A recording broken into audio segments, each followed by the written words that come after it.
Good afternoon, and thank you for joining today. So let's get into it. Talking about the option key, this is part 2. Of course, we did part 1 last week.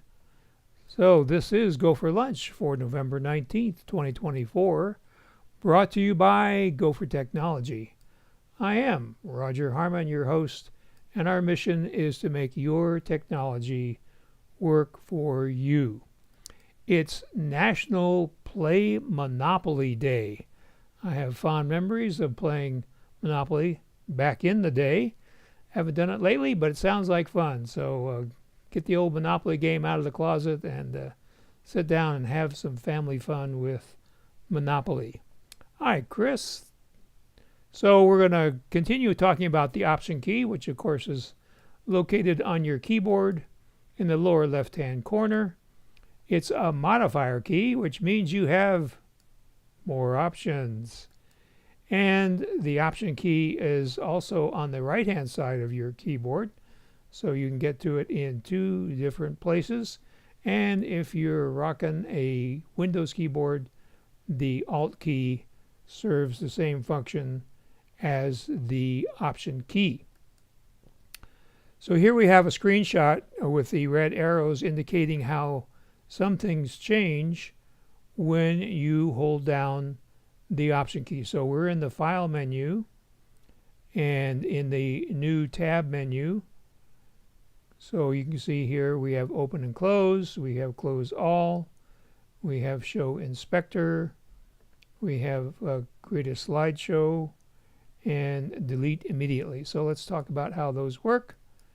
So Open becomes Open and Close Window when you hold down the Option key.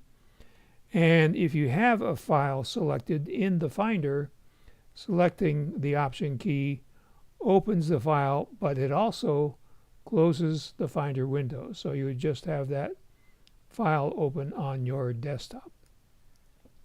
And then the Close window becomes Close All, which is another way of cleaning up your desktop. If you've got a bunch of windows open, you can do Option Close Window and that'll close all. The other way to do that is hold down the Option key and click the red dot in the upper left hand corner of any window, and it will close all the open windows on your desktop.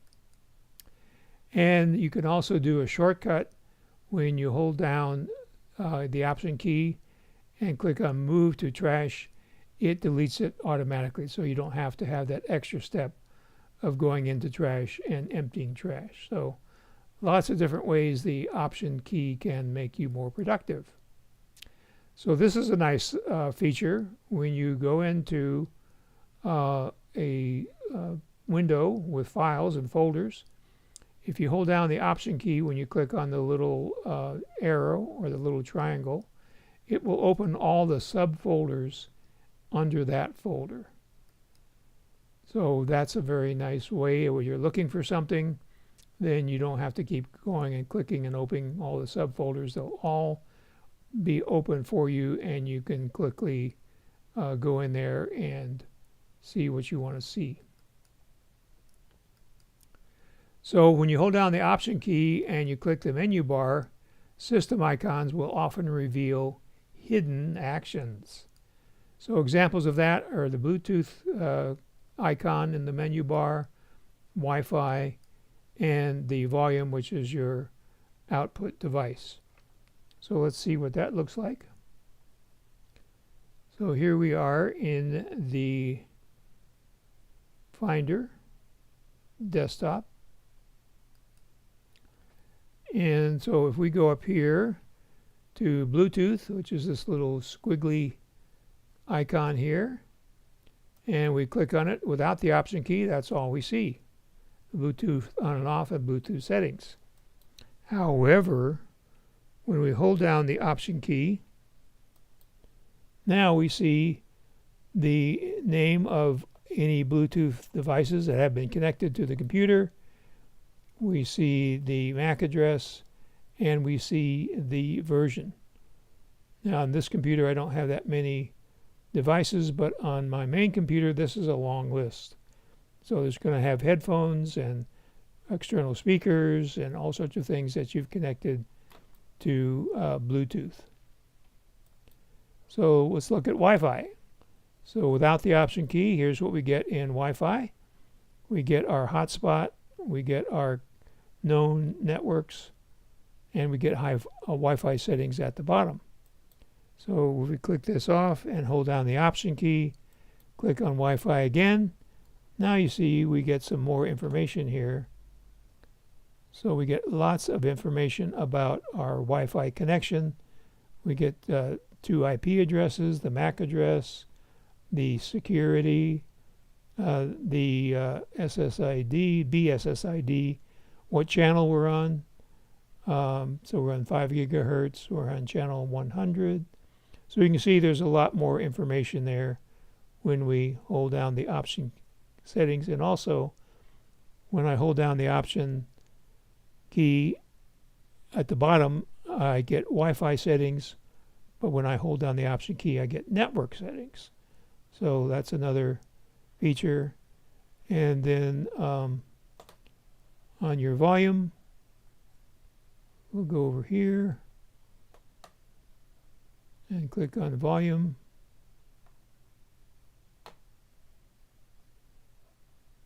Which is, in this case, a little headphone. So that's what I get without the option key. And now, if I hit the option key, when this menu is open, nothing happens. In some menus it does, some menus it doesn't. So now I hold down the option key, click here, and now not only do I have the output, but I have the input. So these are the choices of things that I can input into my computer. So that's gives you a lot more information on how the option key works.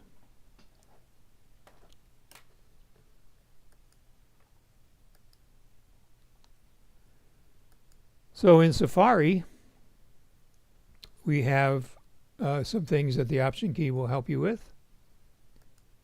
If you hold down the option key on the clear history, it becomes clear history and keep website data.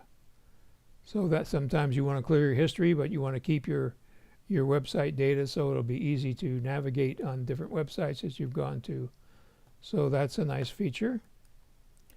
And you can also hold down the option key when you click on a tab's close button, which is a little X at the left-hand corner of the tab in Safari, and then all the other tabs will close except for that one.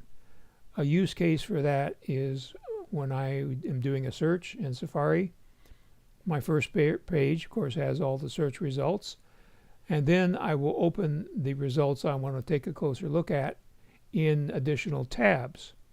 But when I'm through with those, then I can go back to my original search and hold down the option key and click on the X, and then all those other tabs will close except for my original web page, and then I can go off and do something else there. So you can force quick apps easily by using the option key.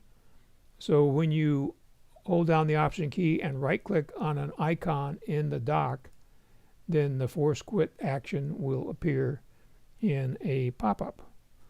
So let's see how that works. So I'm gonna, obviously I've got this computer zoomed way out, so I have to kind of navigate over here. So let's go to Safari. So you see when I right click on Safari, I get a few options there, and the bottom one is quit. Now if I hold down the option key and click on Safari in the dock, now you see I have force quit. So that's easier than going up to the Apple menu, going down to force quit, and it asks you a couple questions. Do you really want to force quit? And so again, it makes you a little more productive. Okay, in the Apple menu, on the restart and the shutdown selections, there is an ellipsis, which you may not have noticed before. Of course, an ellipsis is 3 little dots. This is not actually an ellipsis, but it represents an ellipsis.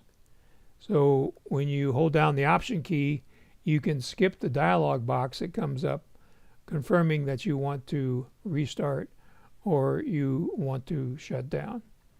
So let's look at how that works. So we scroll up here to the Apple menu. You see here we have restart with an ellipsis, shut down with an ellipsis. And now when we hit the Option key, those go away.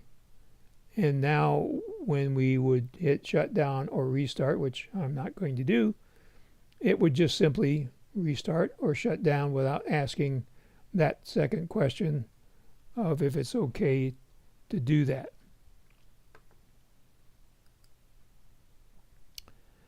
So that's a few more uses of the Option key on your Mac. And if you haven't already, please put any comments or questions down below on YouTube. And do me a favor and share the GoFor Gazette, which comes to you every Monday morning about 7 o'clock, with anybody you know that uses Apple devices. And our old friends at Zoom Workplace have updated it again, so check and make sure you're on 6.2.10. And TMUG is tonight. Our meeting is tonight. The Zoom link for the TMUG meeting is in your GoFor Gazette. And we have a special guest speaker, Allison Sheridan. Allison is a well-known podcaster and very active in the Mac community globally. And she is a great presenter, so I'm sure you're going to learn something when she talks about tiny Mac tips, or Mac tiny tips, or tiny tips for the Mac. I'm not sure exactly which one's right, but join us. It'll be very enjoyable to learn what Allison has for us. That's 6 o'clock for the Ask Me Anything and 7 o'clock for the general meeting. So let's get our questions here. Chris says he has gone through the menus with the Option key for years. Shift Option used to have some additional ones too, right? And one of the ones that one thing about the force quit, that only works, of course, when you have an app open, because I was experimenting with it and it doesn't open. Doesn't have it when the app isn't open, which makes perfect sense. So if you have any other questions that you haven't put in, please just stay tuned. At the end, we'll have my phone number and my email address. You can talk to me anytime, and we'll try to get those questions answered for you. And if you would be so kind to give me a thumbs up, and if you haven't already, please subscribe by hitting that subscribe button and the bell down below. And that way you'll be notified when we go live. So have a great rest of your week, and we'll see you next Tuesday at high noon for another Go for Lunch.